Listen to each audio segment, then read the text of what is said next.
आज चाहिँ म आफ्नो लागि सिर्फ आफ्नो लागि टाइम निकालेर इभिनिङ वाकमा हिँड्दिन लाग्छु छु। यो चाहिँ सर्टेन टाइममा मात्रै हुन्छ, कहिले कहिले मात्रै हुन्छ यसरी टाइम मैले बेलुका निकाल्ने, नत्र बेलुकामा चाहिँ अलिकति भिडभाड नै हुन्छ। आज त्यही काम लिएर म चाहिँ सर्टेन टाइममा म आफ्नो लागि टाइम निकाल्छु भनेर आज म बाहिर वाकमा हिँड्दिने लागेँ। ल आज चाहिँ मेरो स्किनमा चाहिँ मैले केही लगाएको छैन, वाकमा जाने भनेर पुरै वास गरेँ, कानचानको टपहरू पनि सबै खोलेँ। आनन्द हुन्छ नि त फ्री भएर हिँड्न। ल म चाहिँ वाकमा हिँडेँ है साथीहरू। यहाँ पुरै हरियो थियो, अहिले पुरै यहाँ अहिले रोपाइको लागि रेडी भएको छ। हेर्नुहोस् न, आली हाल्दै हुनुहुन्छ। यो साइडमा चाहिँ हल्का छेउछेउमा मकै छ, उतातिर सब रेडी भएको छ यो साइडमा पनि। आज चितवनको बेलुकाखेरि हिजो र आज पानी परेको भएर शीतल चाहिँ भएछ, त्यही भएर आज यसो बेलुकाखेरि फ्री पनि भएको थियो। त्यही भएर आज चाहिँ वाकमा निस्किम एकछिन भनेर निस्किएको। हजुरहरू घरमा खाना बनाउँदै हुनुहुन्छ होला साथीहरू। म चाहिँ आज थोरै टाइम पाएर आज चाहिँ ल कान्छी तिमी सपमा बस, म त एकछिन चलिदिएँ भाइ वाकमा भनेर हिँडिदिएँ। आज मजा भन्छ, फ्रेस भइरहेछ। धेरै दिनपछि हिँडेको, अलिकति स्यास्या पनि भइरहेछ। कहिले कहिले हिँड्छु म, अलिकति क्वाइट लाग्छ। घरमा स्यालेन हुँदाखेरि कति कुरा फाइदा पनि हुने, कति कुरा बेफाइदा पनि हुने के। खाना खाएर पनि आइदिनुहुन्छ फेसियल गर्न, नजिक त हो नि भनेर बेलुका साँझ पनि आइदिनुहुन्छ। अनि आफ्नो लागि त टाइम निकाल्नै नपाइने, कहिले कहिले त बेडमा बिहान उठेकै हुन्न, आन्टी यहाँ बहिनी ढोका खोल्नु न, यो सामान चाहियो भन्नुहुन्छ क्या। ओ माई गड, कति कुरा फाइदा पनि छ, कति कुरा बेफाइदा पनि छ। सजिलो हुन्छ, घरको काम पनि भ्याउ, स्यालनको काम पनि भ्याउ।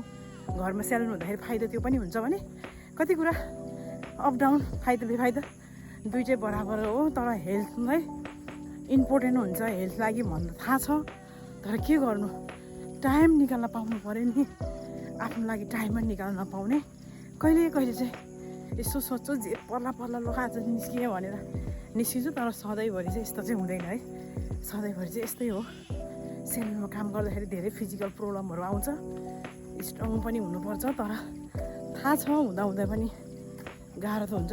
धन्न मलाई ब्याक पेन चाहिँ हुँदैन, यो एउटा फाइदाको कुरा छ। तर लेग चाहिँ कहिले कहिले पेन हुन्छ, यस्तै छ साथीहरू। यतातिर सब रोपाइको लागि रेडी भएको छ। घाम पनि लगभग अस्ताउनु लाग्यो, अस्ताइसक्यो। आज चाहिँ मैले आफ्नो लागि 1.5 घन्टा दिन्छु भनेको थिएँ, 1.5 घन्टा चाहिँ कम्प्लिट दिएँ। अब घर गएर झ्याममा नुहाउनु छ, फ्रेस हुनु छ मलाई। अनि त्यसपछि आजको टाइम चाहिँ मैले आफ्नो लागि दिएँ भने कहिले कहिले यस्तै हो, समय परिस्थितिले गर्दाखेरि आफ्नो लागि टाइम दिनै पाइँदैन। विशेष गरी हामी लेडिजहरूलाई घरको काम यता त्यता गर्दा त्यस्तै हो, आफ्नो लागि सोच्ने टाइम हुँदैन। कहिले कहिले थोरै समय एक्लै हिँडेर रमाउनको मजा पनि बेग्लै हुन्छ। त्यस्तै भयो मलाई आज। अस्ति अलि अगाडि चाहिँ म 1.5 घन्टा अलिक बेसी हिँड्थेँ भने आज भने कम्प्लिट 1.5 घन्टा। अब घर पुग्दाखेरि पौने 2 घन्टा, लगभग पौने 2 घन्टा लाग्छ होला। अब उज्यालो पनि अँध्यारो पनि हुँदै आयो, लाइटको उज्यालो चाहिँ फेसमा पर्न थाल्यो। ल आज मैले यहीँबाट बाई बाई।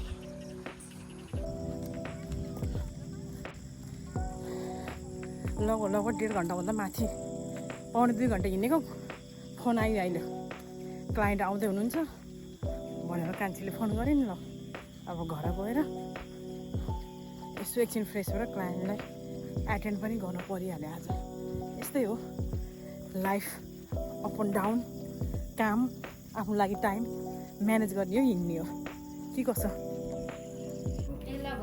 ल भयो सुबिना, एकछिन हिँड्न त भनेको यो मान्छे आएको। पेट त बुङ्गुरै हो नि।